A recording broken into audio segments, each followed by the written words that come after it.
Warisa aigi tasengna thengnakiba punsi khungsaki tangka amani matamna 2000 dagi 2001 gi matamni chithi oina inaringe matam landline phone su tawnaringe matamni aisa yamna thapa khungang amagi ningon ama khakni aigi ming thobi kawe mingsa asengbadi nate warisida sumkaubane aisa aigi isilinau dagi itonto mine aduga aigi thakta ibung mari le masina aisu khara se hena keze aduga kina su sase ai lairikta su yamna thawai yauze aduga aina so dum class 2 dagi 10 phawza adum makokta adum lakhi ekhogi mungsa isilinau yame aduga lairna su hore adubo lekaina ekhogi isilinau gi thaksi khasi lairik laisu phasana thawai yauzeba lairik harik pasida keri lekaina phawta ekhogi mungsa koina satpa imung ama oi habasa adum tinaba imanabi singna haire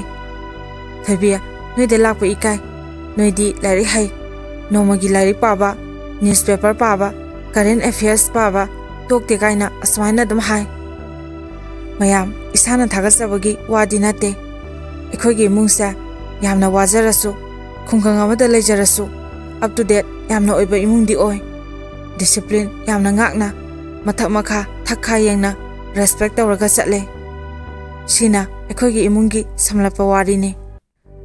aingonda nupadi yamna hare class 8 tagi adwai dagi nipana koi ge haba hore sak phajarubagi wasunate aisa chung phiran sai yam hendokna wanglu drasu nupi amagi adum 5 feet 4 inch oi aisa personality di khara dum leibe zani maduna moina aisa pamjaba zani class 8 tagi class 10 phawbada harpa nupa singdi thoina phajana khangnarude adabu class 12 karapa adudane aigi warisigi mapum oiba awaba nungsibagi kangomdraba punsi khungsat roiduse aido metric pass tawre college ka dawre dada hoina aisa karaida tamhansigena college karada koitithi aina kona thangda higher secondary oiba school amada tamninge habadai aikhoidagi 20-25 kilometer muklapa higher secondary school amada tame yumdagi college tapale pe haiduna college dagi manana parel amada laibata ki tuition su tawba college su kaba yana ba haiduna ai college adugi khara nakpa brand amada laiki mayam aisa khara su mangauthi langbasu yamna pame aduga khara su joli oi angang mayam sanare hekte yauksinba nupa masagi cycle masa ure hekte thauba sana thokba khangde paklang langjaba pame aigi tawsida ngaujaba nupa ama lei habasa aidi sukang khangde aina leiriba rentuki maning orapna tawbada building oi kayoi saba yum amadagi nupa ama khakna aibu pame harakhi nupa dugi mamingna hemanta kawe asengwadi nate engondagi mana sahi taru mohalle aina class 12 tambada madi graduate lore aisa science stream ne aduna practical gi diagram ke ama yekpata ki aige leminaba imanabi singna harapadagi da hemantana aigi su yekpiki aidi nungsinaba sa kya kanasu harakte khangsu khangde kari kamai tawbano habado aidi khangde noma aigi practical gi usi yekpiona yehalubagi mana aigi practical gi bukta pitharopa matamda notebook to da greeting card ama yarongke ai madu ubada isasa khample khange kaino sida ne khale hangdokpa sungam khide thangnaba room da leibi imanabi ama kauraga haiki yengoto da hemanta dagi notebook loropada asisa yaure kari hari jano kai oi jano imanabi da mari no fetaraga mana nangbu pame habagi proposal ka ne hare aisa swai lawe pakhatpa poe aduga isada hainadaba amasu poe maramdi madi senior ne ekhoina moidi yamna respect tawraga leibane aduga mana aibu nungsi pami hairapasida isa pungangakhe aina imanabida hai kamai tawba dude aiti talle ikaije yamna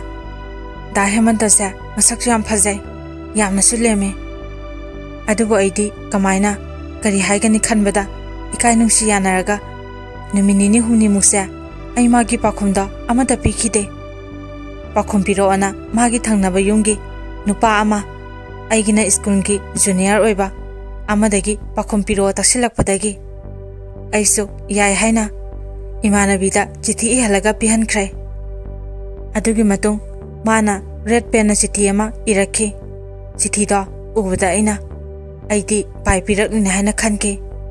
अदुगा अमुसु इकायबसु फावखी मरमदी ngarang mana ai nungsina haibagi chithi piraklidudi ai bi ikaiba pinaba tawboirena khallui ai ikai mandana renta leba ngamdabai yumlomda halakki thengsu thengle mamli su tawre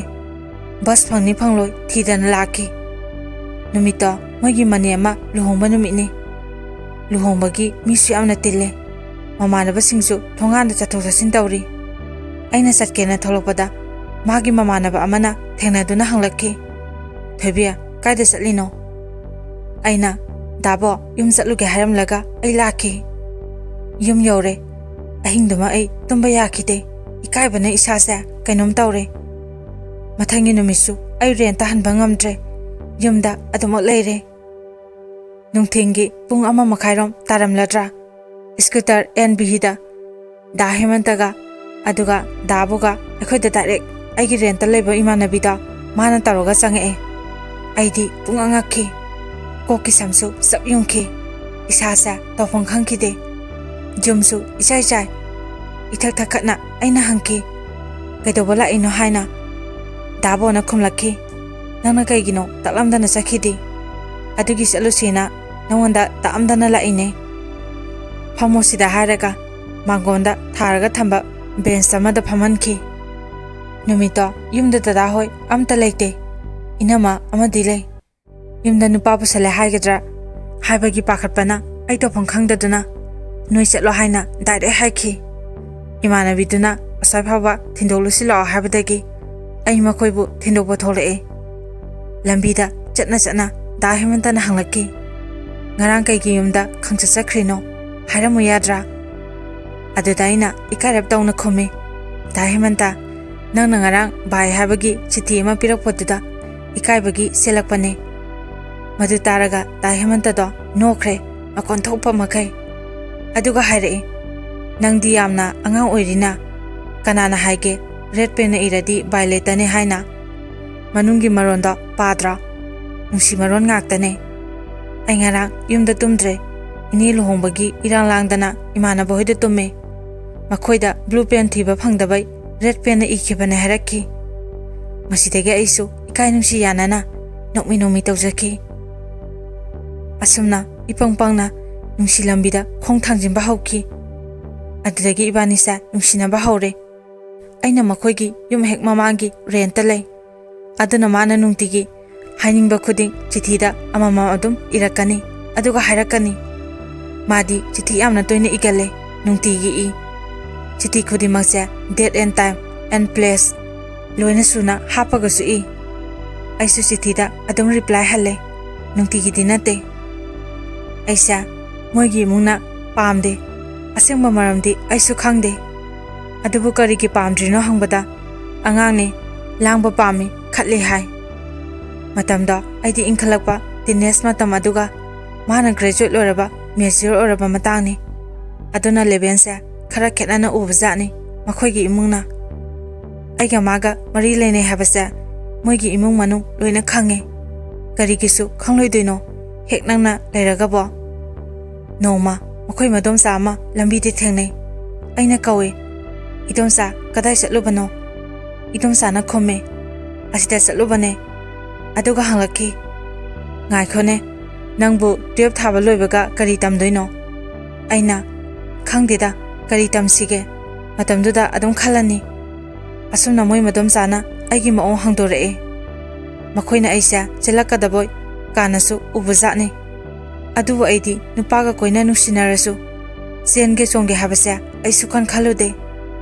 maramdi aigi ibungsingi mamangda cheluraga leibada ai ikaijai khanna yamna khansai ꯍꯌꯦꯡꯋꯥꯏ ꯂꯨꯍꯣꯡꯉꯁꯨ ꯍꯥꯏꯅꯔꯒ ꯍꯣꯡꯅꯤ ꯀꯥꯏꯅ ꯏꯊꯟꯗ ꯑꯗꯨꯝ ꯈꯟꯖꯈꯤ ꯑꯁꯨꯝ ꯇꯧꯅ ꯑꯩꯒ ꯗꯥ ꯍꯦꯃꯟꯇꯒꯤ ꯃꯔꯤꯁꯦ ꯃꯣꯏ ꯏꯃꯨꯡꯅ ꯌꯥꯗꯦ ꯍꯥꯏꯕꯒꯤꯔ ꯀꯔꯤꯅꯣ 이반이세 ꯌꯥꯝꯅꯁꯨ ꯅꯨꯡꯁꯤꯅꯩ ꯗꯥ ꯍꯦꯃꯟꯇꯁꯦ ꯑꯩꯉꯣꯟꯗ ꯄꯨꯔꯥ ꯉꯥꯎꯖꯈꯤ ꯑꯩꯁꯨ ꯃꯥꯕꯨ ꯌꯥꯝꯅ ꯅꯨꯡꯁꯤꯈꯤ ꯑꯗꯨꯒ ꯊꯃꯣꯏꯅꯨꯡꯗ ꯁꯤꯡꯅꯕ ꯑꯃꯁꯨ ꯂꯩꯈꯤ ꯃꯗꯨꯗꯤ ꯑꯩꯕꯨ ꯃꯣꯏꯅ ꯄꯥꯝꯗ꯭ꯔꯤꯁꯦ ꯂꯥꯡꯉꯤ ꯈꯠꯂꯤ ꯍꯥꯏꯕꯒꯤ ꯅꯠꯇ꯭ꯔꯥ ꯑꯗꯨꯕꯨ ꯑꯩꯗꯤ ꯂꯥꯡꯖꯔꯁꯨ ꯏꯁꯥꯒꯤ ꯁ꯭ꯇꯗꯤ ꯑꯗꯨꯝ ꯃꯌꯦꯡ ꯇꯥꯍꯟꯖꯗꯦ ꯁ꯭ꯇꯗꯤꯁꯨ ꯑꯗꯨꯝ ꯐꯖꯅ ꯇꯧꯏ ꯇ꯭ꯌꯨꯁꯟꯁꯨ ꯔꯤꯒꯨꯂꯔ ꯑꯣꯏꯅ ꯑꯗꯨꯝ ꯆꯠꯂꯦ ꯃꯣꯏ ꯂꯩꯀꯥꯏꯗꯒꯤ ꯃꯤ ꯈꯔ ꯑꯃꯅ ꯑꯩꯕꯨ ꯁꯄꯣꯔꯠ ꯇꯧꯕꯤꯔꯛꯀꯅꯤ ꯈꯔ ꯑꯃꯅ ꯑꯃꯨꯛ ꯅꯪꯗꯤ ꯃꯣꯏꯅ ꯑꯗꯨ ꯍꯥꯏ ꯑꯗꯥ ꯍꯥꯏ ꯀꯥꯟꯅ ꯑꯃꯨꯛ ꯇꯝꯁꯤꯜꯂꯛꯀꯅꯤ ꯑꯩꯁꯨ ꯑꯃꯨꯛ ꯈꯜꯂꯛꯑꯦ ꯇꯣꯛꯅꯔꯁꯤꯔꯅ ꯍꯥꯏꯗꯨꯅ ꯑꯗꯨꯒ ꯑꯃꯨꯛꯁꯨ ꯅꯥꯀꯟ ꯑꯃꯔꯣꯝꯗꯅ ꯗꯥ ꯍꯦꯃꯟꯇꯅ ꯑꯩꯕꯨ ꯅꯨꯡꯇꯤꯒꯤ ꯆꯤꯊꯤꯒꯤ ꯃꯔꯨꯝ ꯄꯤꯔꯛꯑꯣ ꯆꯤꯊꯤ ꯏꯔꯛꯑꯣꯅ ꯍꯥꯏꯔꯛꯀꯅꯤ ꯑꯩꯕꯨ ꯅꯨꯡꯇꯤ ꯅꯨꯃꯤꯠ ꯈꯨꯗꯤꯡꯒꯤ ꯄꯥꯎ ꯐꯥꯎꯅꯅꯕ ꯍꯣꯠꯅꯖꯈꯤ ꯃꯃꯥꯟꯅꯕꯤꯁꯤꯡꯒꯤ ꯃꯇꯦꯡ ꯀꯌꯥ ꯂꯧ ꯂꯩꯀꯥꯏ ꯑꯉꯥꯡꯁꯤꯡꯗ ꯄꯥꯎ ꯈꯔ ꯄꯤꯔꯛ ꯈꯪꯗꯦ ꯃꯥꯅ ꯑꯩꯕꯨ ꯌꯥꯝ ꯅꯨꯡꯁꯤꯕꯤꯈꯤ ꯃꯗꯨꯅ ꯃꯔꯝ ꯑꯣꯏꯔꯒ ꯑꯩꯁꯨ ꯃꯥꯕꯨ ꯀꯥꯏꯅꯒꯦꯁꯦ ꯁꯨꯡꯉꯝ ꯉꯝꯗꯦ ꯍꯦꯟꯅ ꯑꯗꯨꯝ ꯅꯨꯡꯁꯤꯕꯒꯤ ꯃꯒꯨꯟ ꯍꯦꯟꯒꯠꯍꯟꯈꯤ ꯅꯨꯃꯤꯠ ꯅꯤꯅꯤ ꯍꯨꯝꯅꯤ ꯂꯩꯔꯒ ꯍꯦꯛꯇ ꯎꯅꯁꯦ ꯊꯣꯛꯂꯛꯑꯣ ꯍꯥꯏꯅ ꯆꯤꯊꯤꯗ ꯏꯔꯛꯀꯅꯤ ꯑꯩꯁꯨ ꯏꯃꯥꯟꯅꯕꯤꯗꯨꯒ ꯑꯗꯨꯝ ꯅꯨꯃꯤꯗꯥꯡ ꯋꯥꯏꯁꯦ ꯆꯥꯒꯤ ꯍꯣꯇꯦꯜ ꯑꯃꯗ ꯑꯗꯨꯒ ꯍꯦꯛꯇ ꯃꯥꯒ ꯎꯅꯩ ꯋꯥꯔꯤ ꯁꯥꯒꯦ ꯈꯟꯖꯕ ꯀꯌꯥ ꯂꯩꯔꯁꯨ ꯃꯍꯥꯛꯄꯨ ꯎꯖꯕ ꯃꯤꯀꯨꯞꯇꯗꯤ ꯍꯥꯏꯖꯕ ꯉꯥꯡꯖꯕ ꯍꯦꯛꯇ ꯉꯝꯗꯦ ꯅꯨꯡꯁꯤꯃꯟꯕꯩꯔꯥ ꯅꯠꯇ꯭ꯔꯒ ꯀꯔꯤꯒꯤꯅꯣ ꯈꯪꯗꯦ ꯃꯃꯥꯡꯗ ꯍꯥꯏꯕ ꯍꯪꯕ ꯑꯃꯠꯇ ꯉꯝꯗꯦ ꯑꯗꯨꯝ ꯍꯦꯛꯇ ꯍꯜꯂꯛꯈꯤ 마수 앵혼데 따따나 하이 아이움데 레닝데 랍나 시고 마팜 아마다 레닝에 하이 마람디 하이도락데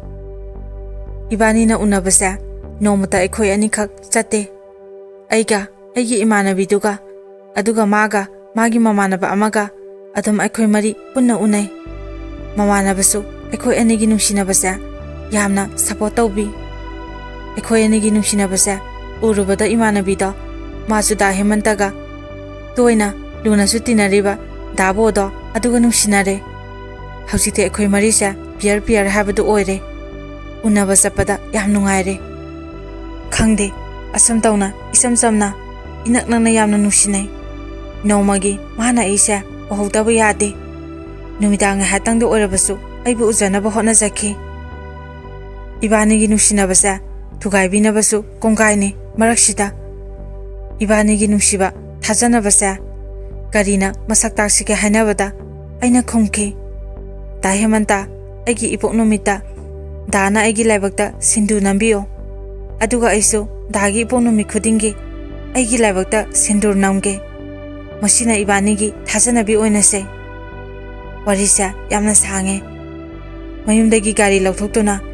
अरापदगी नुपीगा कोइबा सादुना थोलक्लगा ममानबीगी युमदा गाड़ी थमजलगा आइगा उनबसु यावदबा नते जाजाने नोमदी सुखन हे खलुदबा थौदोकने आइगा इमानबी अहुंगा नुमिदांग वाइरम सानबा पोचे खरा लेरुसे हाइदुना चटपदा कोंबदगिने हाबा नुपा अनि बाइक थौरगा लाखि अखोइगी नाकंदा खामलगा मी ममिंग अमा लौरगा लेखाय अमा हेक्ता हंगसनरगा अखोइबु खंगनानबा वारी सनानबा होनाखि मदो अखोइदि खंगलुदे असेंवा मिंग लेफम हंगनि माले खलगा अखोइसु खुमखि असोंगी लंबिसिदने हाइदुना तसेंबदे एखोइसु लेखाइसिगी मी नतबनिना खंगदे पंखुम खुमजिनबने अदुगदि मोइसु फारे ताकपीबगिदमक्ता थैंक यू अदो नोइ अहुंगी मिंग हाइबिरंबा यागद्रो एखोइसु मिंगसिंगसा सेंगना दुम हाइदोकलुरे खंथाबा तौरुदना नुपा अनिदुदगी अमना हाइरखि थोइबिबु पामजै हयेंग लाके थेंगनासे इमानबीना होइ लाओ याये अइना कइनो इमानबिया नंगसिमा नचिंदो यामले असमना फागी दगी मथंगी नोंगानबा नुमिदांग वारमदो कोंबगी नुपा अनिदो लाकपदगी एखोइसु उनानबा चटले मरा असिदा दा हेमंतगी ममानबा अमना खुदिंगमंगसिंगदो खंगलादुना दा हेमंतदा पाव हाइखिबा जातनि मखोइ ममानबा अमा एखोइने उनरिबा मयांग दुकान चा होटेलदो अदुदा लाक्तुना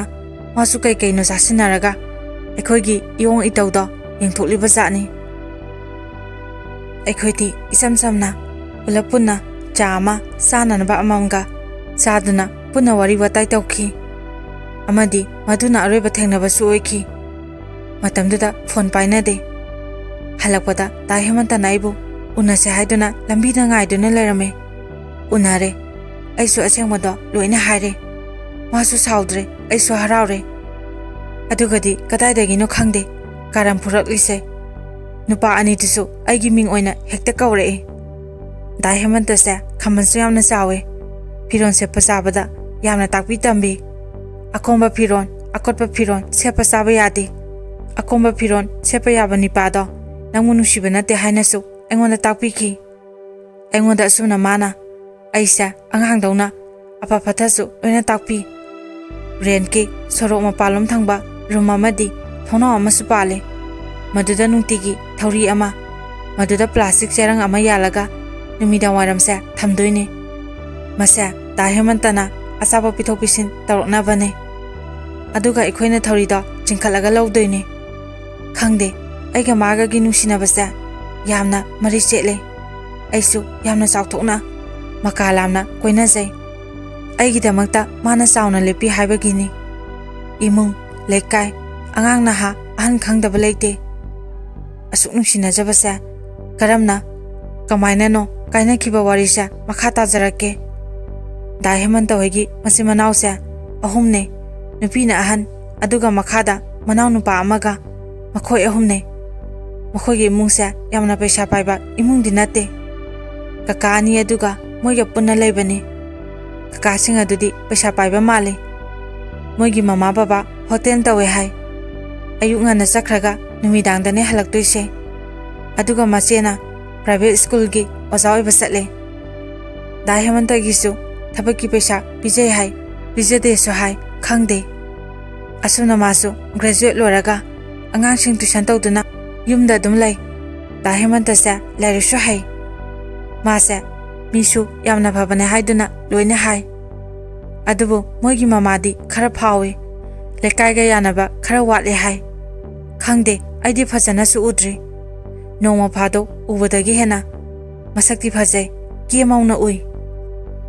अयुसिमदी दा हेमंतना दम चाक थोंबा जाने मसेजु स्कूल की ओजाइबा चटपगी अखोय इमुंगना थाइना वारमलसु आइगी इबुंग मरिसा गवर्नमेंट के जॉब लोइना तौरे वाबो ओइद्रे अइना ज्ञान ताना चारोपदी अखोय अदुम पैसा पाइरे यामना पाइबबदी नते सुम सिजिनाबा कोनाजबा हाइबदो ओइ दरकार लेबा एक्सपेंडिचर लोइना तौबा ngamjai दा हेमंतगा इगा कोइबा चटपा उनाबा साबगिसु क्या क्या अइनासु अयाम्बा पुथोए प्रचोन हापसु यावे मरमदी दा हेमंतसे पैसा लिकना पुजरए मपा ममादा हाइबा तली युमदा लेनिंगदे तोइना दुम हाय लेकाय मिना हाइबददी मासे ममाना आई कोइबगी माफी मरम फावबा लेहेंदे हाय आइसु अइना कोइनाबा मीदगी मरन साबा क्या हिनजदबगा अयाम्बा अइना हेना सुम अयाम्बा मतंदा पुथोए असुमना इबानी नुंसिनारपसे 12 की एग्जाम सु लोइख्रे आई फर्स्ट डिवीजन दे यावरे रेन थादोक्तुना युमदा चटपा तारे मिकुपदा ngasisu kaawba ngamde ngamsu ngamlaroi hayeng chalani habagi aroiba ahing adugi awabada kapki makhondi thokte adubu awaba ne hemana aisa yamna kapki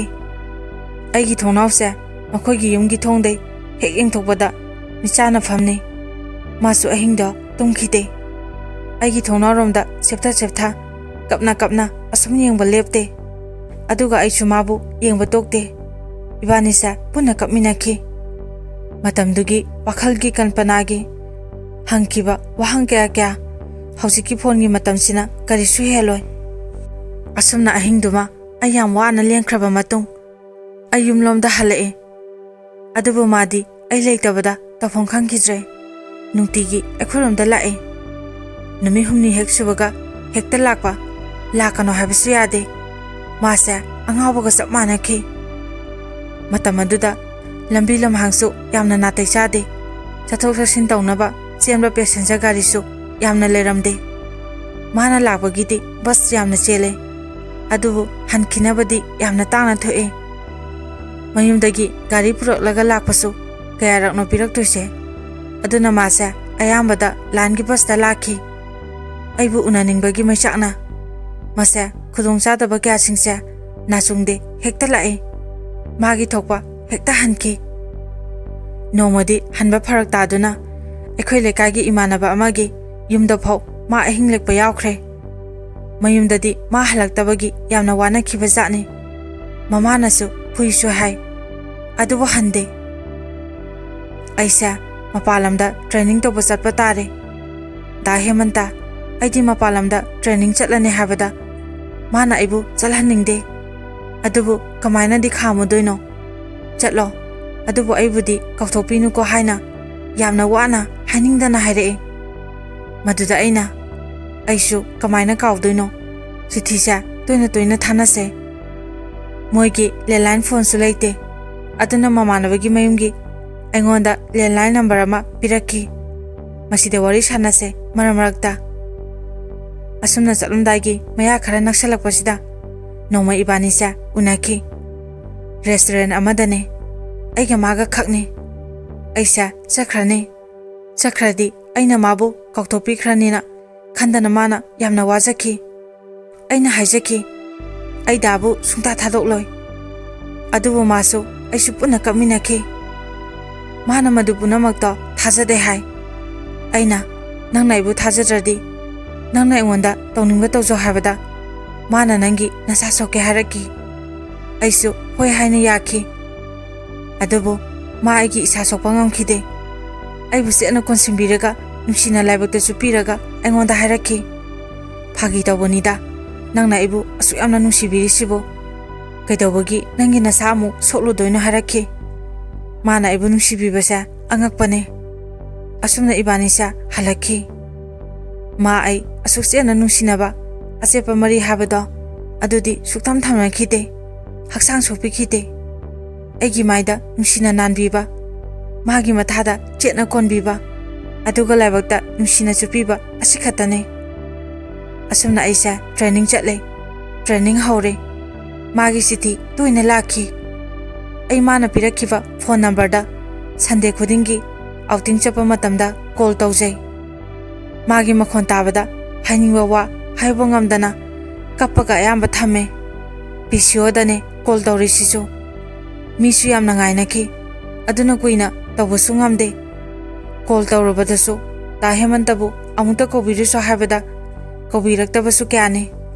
aduna paw phaunabasa yamna watle phare ai suti tha amagi imda tholakle magi na haiduna aina gift ama leraga purakhe ma aisa unare yamna harawna unajai manasu aingonda haire aisu eme tamba changlakhlani haina mafamdi confirm oidri nangi nanakta oibasu ya haraki tha amagi suti su losele ai amu training mafamda lae masu harawna lehawe masu mireta eme tamba chakre aigi manaktadi tamhankhedre moi family na khara leraga mada adu mayumda hankre miretagi call torpa matamda mirasa yamna sai ekhoi baba masangamde yumda thokpa yana leina haraki asuna mase mayum thokre paw phaunaba khara wana thoe aina yamna waki kapsu kamningki kanada no hangdoise chithisu irakhidre aina hek toba mamanabagi phone dusu ring chatlaga pairaktre arapagi call ni khanglabra kaino aiga maga paw phaunajage khanbane adubu ngamkhidre training su lore ai nupa amata koikhide hairaklasu koinaba lai khumki training loraga ai Delhi da lae aduga thaba ama tawre magi pawlo pham leradi haiduna thiba hangbadi tokte nomadi itha thajadana aina mamanabagi landline da phone tawsilobada maslei haiduna pahalaki aisa harawbana loiki aduga aina dahimanta nungari ko pawgam ta pharokte nangna bu yam phamande aingonda phone si tawrokte harabada mana asumna khumlakhi thoibia aige nangasa yam thak khenare aidi matik yam sadre matik chaba misu oidre aisa nangina habada nang namanubisingi mamangda ikaini aduna ai nangbu call toropa ngamdabane nang matik chaba nupa ama yengkro aidi yum palaroi masida aina makhomme nangbu kanana matik chade hariba ai nangbu nungsi nang aibu nungsidrabo paw phona ba yaba number amta piro moigi landline sidi nungaite habada mana hoi ai oina phone toroke PCO dagi aduga wari sanase toina hainaraga thamnare adugadi numituna aiga magagi aroiba mikup habado oikhre 2004 da ai phone ama pai adubu magi contact number phangdabai ai maga paw phona ba ngamkhidre masu engonda aduma call tawrakhitre ibani gi marakta maram sukle leitana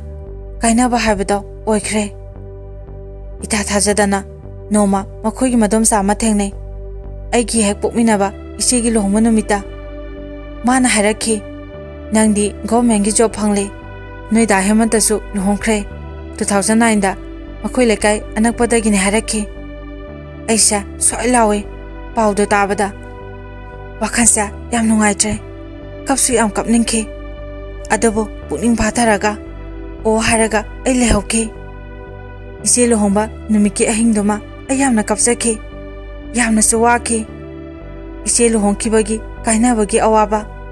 aduga da hemanta lohongkhre habagi pawduga animakna aisa punjalaga wana khangkhi mana pirakhiba chitisingda loina phaktok tuna parui amamamta ma kainaraba matung ai 2005 ta nupa ama imanabadawna loina badagi khangnare yamna pamadi oikhide konadi yamna pharamdoine mamingsia Nikhil kawe da Nikhil sisu chapmanana madawna aibu yamna care lobiba misak ama orame aina di mase hana pamlamde sukya yaninglamde maga aiga unaba khuding aina aigi khangna kiba nupagi waridani sarise adubu da Nikhilna ingonda lana amata laudaba aibu yamna nungsibiki 2011 da ai da Nikhilga lohongle haina singnaraga aina mamangda haijakibado ai selagadi lohongloi aina ikaija habado aiso 2008 ke December da Central Government gi thabama tawdun leijari da Nikhilna software gi programmer oina private company amada thabak tawri ekhoi ani gi isanupa ama isanupi ma yawre 2017 gi February thada ai Facebook ki khuthangda da hemantaga thengna chaki harawmandana aiga maga gi phone number launa ki kuinadi paw phona ki de kolda ani ahum laktang oramgadra maga igase wari sanai habasa magi nupina khangbu jane noma engonda atopa number amana aibu call tawraga harakki nanga da hemantaga gi wari ai loina khange aigi nupana nangsa yamna nusi hai wari loina li kaina hare aiso harabo kariboy aigi magasa yamna nusina re aduga mana makha asumna thina cherakhe nangna maga amu paw homnarise kaigino nanga maga karamba ase pamari thamke adugi kawbangam nadrira nangi nipado homo oramni aduna nangna aigi nupase pamlaise masi tabada ai isase swailawi gyan tarakhi aina maram oraga aigi ipurobese homo kaina mingthombire aisa phataba mine haiduna ai numit adudagi da hemantabu aina Facebook da block tawre aduga magi call number su aina loina block thamki mayam aina maga amu nungsinage haina khanbadina sakhide ko saunaraga kaina khiba natabaga aidi ichamjamna haraw mambaine aisu yum pale icha leire warisa lana pubikhini subnatagi aina mabu wana ngaijakhiba aduga magi lohongbagi paw tabada wakhibado aduga tamangonda khangan janingbagine masu mayumgi pressure dagi lohongbane hai lohongdana phana kuina mapan ipan miro phawa tindabida yu na marup oiraga adum lei hai yu thakmambadagi hospital da I oraga pukhatpasu ani ahumla sure hai asumna leibeduda mayum palan kibane so hai luhongbagi wari haroppada mana aisa magi lekagi angangsing ekhorum da tharaga thialoi hai makhoi madom sanasu ekhoi inamada aibo hangle enasu hai inamana su madi oina balekre khumjingkina kona tamlaki maramdi makhoi na aibu yaning kitabada aduda sauning bagini hawjiti masu primary school amagi headmaster oire hai madu tabada ayam haraujaki mana nungaya phana panbada aduna aina pamjari sisu masine aigi warise sangsu yamna sange mayam matang asida aigi wari asa loisilage matang asida wari asi mayam da tahan sabalo jare mayamna channel asibu nungsibiduna like share amadi subscribe tawbiyo amadi wari asibu pathok saba matamda soikiba lankiba yarabasu mayamna ngakpiyo aroibada mayam punamapu ikoknono khurumjari